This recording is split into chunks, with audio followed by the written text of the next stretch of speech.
बिस्मिल्लाहिर्रहमानिर्रहीम। अस्सलामु वालेकुम। दोस्तों, आज हम ऐसे पैगंबर के बारे में बात करेंगे जिन्हें कुरान ए मजीद में सच्चा नबी कहा गया है। हजरत इदरीस अलैहिस्सलाम बाबिल में पैदा हुए और वहीं पले बढ़े। उम्र के शुरुआती दिनों में उन्होंने हजरत शीस बिन आदम अलैहिस्सलाम से इल्म हासिल किया। बहरहाल, जब इदरीस अलैहिस्सलाम खुद से सोचने समझने की उम्र को पहुंचे तो अल्लाह ने उनको नबूवत से सरफराज फरमाया। तब उन्होंने शरीरों, बदमाशों और फसादियों के लिए राह हिदायत की तबलीग शुरू की, पर फसादियों ने उनकी एक बात न सुनी और हजरत आदम व शीश अलैहिस्सलाम की शरीयत के मुखालिफ ही रहे। अलबत्ता एक छोटी सी जमात जरूर मुसलमान हो गई। हजरत इदरीस अलैहिस्सलाम ने जब यह रंग देखा तो वहां से हिजरत का इरादा किया और अपने मानने वालों को हिजरत कर जाने के लिए कहा। इदरीस अलैहिस्सलाम की पैरवी करने वालों ने जब यह सुना तो उनको वतन का छोड़ना बहुत गसन गुजरा और कहने लगे कि बाबिल जैसा वतन हमको कहां नसीब हो सकता है। हजरत इदरीस अलैहिस्सलाम ने तसल्ली देते हुए फरमाया कि अगर तुम यह तकलीफ अल्लाह के रास्ते में उठाते हो तो उसकी रहमत बहुत फैली हुई है, उसका अच्छा बदला जरूर देगा।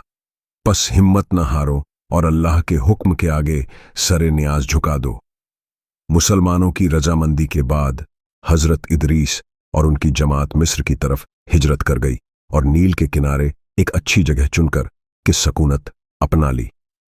हजरत इदरीस अलैहिस्सलाम और उनकी पैरवी करने वाली जमात ने पैगाम इलाही और भलाई का हुक्म देने और बुराई से रोकने वाले का फर्ज अंजाम देना शुरू कर दिया। कहा जाता है कि उनके जमाने में 72 जुबानें बोली जाती थीं और अल्लाह की अता व बख्शीश से वह वक्त की तमाम जुबानों को जानते थे और हर एक जमात को उसकी जबान में तबलीग फरमाया करते थे। एक रिवायत के एतबार से हजरत इदरीस अलैहिस्सलाम पहले आदमी हैं जिन्होंने कलम का इस्तेमाल किया। ससुल अंबिया ही हिंदी वी मेन्यू। हजरत इदरीस अलैहिस्सलाम, हजरत इदरीस अलैहिस्सलाम, कसस उल अनबिया कॉन्टेंट्स। इदरीस अलैहिस्सलाम का जिक्र कुरान में, नाम, नसब और जमाना। हजरत इदरीस की खास बातें। हजरत इदरीस अलैहिस्सलाम की तालीम का खुलासा। बाद में आने वाले नबियों के बारे में बशारत। हजरत इदरीस अलैहिस्सलाम की ज़मीनी खिलाफत। हजरत इदरीस अलैहिस्सलाम की नसीहतें। इदरीस अलैहिस्सलाम का जिक्र कुरान में। हजरत इदरीस अलैहिस्सलाम का जिक्र कुरान में सिर्फ 2 जगह आया है, सूरह मरियम में और सूर अंबिया में। और याद करो, कुरान में इदरीस को बिलाशुबहा वह सच्चे नबी थे और बुलंद किया है हमने उनका मुकाम। मरियम 19 से 56 और इस्माइल और इदरीस और जुल्किफला, इनमें से हर एक था सब्र करने वाला। अंबिया 21 पर 26। नाम, नसब और जमाना। हजरत इदरीस अलैहिस्सलाम के नाम, नसब और जमाने के बारे में तारीख लिखने वालों का सख्त इख्तिलाफ है और तमाम इख्तिलाफी वजहों को सामने रखने के बाद भी कोई आखिरी या तरजीह देने वाली राय कायम नहीं की जा सकती। वजह यह है कि कुरान करीम ने तो रुशद व हिदायत के अपने मकसद के पेश नज़र तारीखी बहस से जुदा होकर सिर्फ उनकी नबूवत के रुतबे की बुलंदी और उनकी ऊंची सिफतों का जिक्र किया है, और इसी तरह हदीस की रिवायतें भी इससे आगे नहीं जाती। इसलिए इस सिलसिले में जो कुछ भी हैं वे इसराइली रिवायतें हैं और वे भी आपसी टकराव और इख्तिलाफ से भरी हुई हैं। इसीलिए थोड़े से लिखने के पेशेंजर इन दूर दराज से लाई गई बहसों से बचने की कोशिश की जा रही है। एक जमात का यह ख्याल है कि हजरत इदरीस अलैहिस्सलाम बाबिल में पैदा हुए और वहीं पले बढ़े। उम्र के शुरुआती दिनों में उन्होंने हजरत शीस बिन आदम अलैहिस्सलाम से इल्म हासिल किया। बहरहाल, जब इदरीस अलैहिस्सलाम खुद से सोचने समझने भी उम्र को पहुंचे, लो अल्लाह ने उनको नबूवत से सरफराज फरमाया।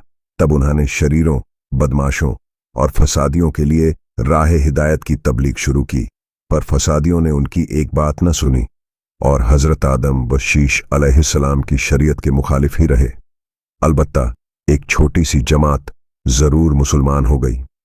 हजरत इदरीस अलैहिस्सलाम ने जब यह रंग देखा तो वहां से हिजरत का इरादा किया और अपने मानने वालों को हिजरत कर जाने के लिए कहा।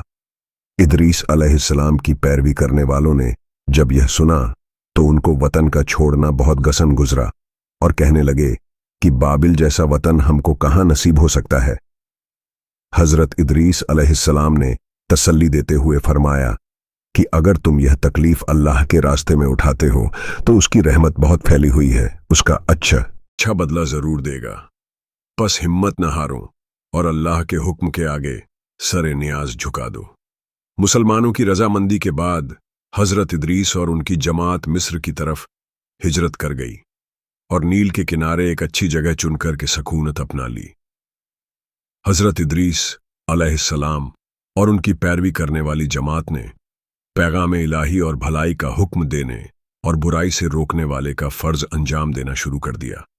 कहा जाता है कि उनके ज़माने में 72 जुबानें बोली जाती थीं और अल्लाह की अता व बख्शीश से वह वक़्त की तमाम जुबानों को जानते थे और हर एक जमात को उसकी ज़बान में तबलीग फरमाया करते थे। एक रिवायत के एतबार से हज़रत इदरीस अलैहिस्सलाम पहले आदमी हैं जिन्होंने कलम का इस्तेमाल किया। हज़रत इदरीस अलैहिस्सलाम ने दीन इलाही के पैगाम के अलावा तमद्दुनी रियासत और शहरी ज़िंदगी, तमद्दुनी तौर तरीक़ों की तालीम व तलक़दीन की और उनके तालिबे इल्मों ने कम व बेश 200 बस्तियां आबाद कीं। हज़रत इदरीस अलैहिस्सलाम ने इन तलबा को दूसरे इल्मों की भी तालीम की जिसमें इल्म हिकमत भी शामिल हैं।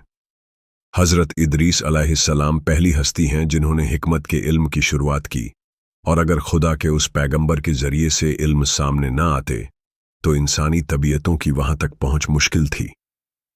उन्होंने अलग अलग जातों और गिरोहों के लिए उनके मुनासिबे हाल कायदे कानून मुकर्रर किए और पूरी दुनिया को 4 हिस्सों में बांटकर हर चौथाई के लिए एक हाकिम मुकर्रर किया जो ज़मीन के उस हिस्से की सियासत और बादशाही का जिम्मेदार करार पाया और इन चारों के लिए ज़रूरी करार दिया कि तमाम कानूनों से बढ़ चढ़कर शरीयत का वह कानून रहेगा जिसकी तालीम अल्लाह की वही के ज़रिए मैंने तुमको दी है। हज़रत इदरीस अलैहिस्सलाम की तालीम यह थी कि अल्लाह की हस्ती और उसकी तौहीद पर ईमान लाना, सिर्फ कायनात पैदा करने वाले की परस्तिश करना, आखिरत के अजाब से बचाने के लिए भले अमलों को ढाल बनाना, दुनिया से बेनियाजी, मुकर्रर किए हुए तरीकों पर अल्लाह की इबादत करना, अय्याम बीज के रोज़े रखना, इस्लाम के दुश्मनों से जिहाद करना, ज़कात अदा करना, पाकी सफाई के साथ रहना, ख़ास तौर से जनाबत, कुत्ते और सूअर से बचना, हर नशीली चीज़ों से परहेज करना। हज़रत इदरीस अलैहिस्सलाम ने अपनी उम्मत को यह भी बताया कि मेरी तरह इस दुनिया की दीनी दुनियावी इस्लाह के लिए बहुत से नबी तशरीफ़ लाएंगे और उनकी नुमायां ख़ास बातें ये होंगी, वे हर एक बुरी बात से दूर और पाक होंगे, तारीफ़ के काबिल और फ़ज़ाइल में कामिल होंगे, ज़मीन व आसमान के हालात को और उन मामलों को कि जिनमें कायनात के लिए शिफा है या मर्ज़, वही इलाही के ज़रिए इस तरह जानते होंगे कि कोई मांगने वाला भूखा प्यासा न रहेगा, वे दुआओं को देने वाले होंगे, उनके मज़हब की दावत का खुलासा कायनात की इस्लाह होगा। जब हज़रत इदरीस अलैहिस्सलाम अल्लाह की ज़मीन के मालिक बना दिए गए तो उन्होंने इल्म व अमल के एतबार से अल्लाह की मखलूक को 3 तबकों में बांट दिया। काहिन, बादशाह, रियाया और तरतीब के एतबार से उनके दर्जे तय किए। काहिन सबसे पहला और ऊंचा दर्जा करार पाया, इसलिए कि वह अल्लाह ताला के सामने अपने नफ्स के अलावा बादशाह और रियाया के मामलों में भी जवाबदेह है। बादशाह का दूसरा दर्जा रखा गया इसलिए कि वह नफ्स और राज्य के मामलों के बारे में जवाबदेह है और रियाया सिर्फ अपने नफ्स के लिए जवाबदेह है, इसलिए वह तीसरे तबके में शामिल है। लेकिन ये तबके जिम्मेदारियों के एतबार से थे, नस्ल व खानदान के इख्तियारों के एतबार से नहीं। हज़रत इदरीस अलैहिस्सलाम अल्लाह तक जाने तक शरीयत और सियासत के इन्हीं कानूनों की तबलीग फरमाते रहे।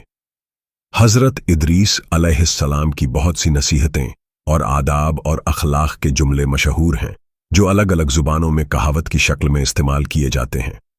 उनमें से कुछ हम आपको बताएंगे ना।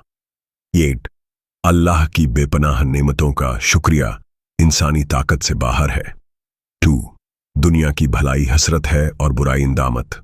3 अल्लाह की याद और अमले सालेह के लिए खुलूसे नियत शर्त है। 4 न झूठी कस्में खाओ, न अल्लाह ताला के नाम को कस्मों के लिए तख्ताए मशकर बनाओ। और न झूठों को कस्में खाने पर आमादा करो, क्योंकि ऐसा करने से तुम भी गुनाह में शरीक हो जाओगे। 5. अपने बादशाहों की, जो कि पैगंबर की तरफ से शरीयत के हुक्मों के नाफिज करने के लिए मुकर्रर किए जाते हैं, इताअत करो और अपने बड़ों के सामने पस्त रहो और हर वक्त अपने बादशाहों की, जो कि पैगंबर की तरफ से शरीयत के हुक्मों के नाफिज करने के लिए मुकर्रर किए जाते हैं, इताअत करो और अपने बड़ों के सामने पस्त रहो और हर वक्त अल्लाह की तारीफ में अपनी जुबान को तर रखो। हिकमत रूह की जिंदगी है। दूसरों की खुशैशी पर हसन न करो, इसलिए कि उनकी यह मसरूर जिंदगी कुछ दिनों की है। हजरत इदरीस अलैहिस्सलाम बहुत नेक नबी थे। वह हमेशा अल्लाह ताला की इबादत में मशहूर रहते थे। मुफस्सरीन के मुताबिक हजरत इदरीस अलैहिस्सलाम ने अल्लाह ताला से दुआ की थी कि मेरा अमल ज्यादा हो ताकि नेकियां बढ़े। इस पर अल्लाह ताला ने एक फरिश्ता भेजा जो आपको आसमान की सैर कराने लगा। जब चौथे आसमान पर पहुंचे तो वहां आपकी रूह कब्ज पर ली गई, यानी हजरत इदरीस अलैहिस्सलाम की वफात आसमान पर ही हुई। इसलिए मुफस्सिरीन फरमाते हैं कि अल्लाह ताला ने आपको दुनिया से उठकर आसमान पर ही वफात दी, और यही मकान अल्ययन है जिसका जिक्र कुरान में है।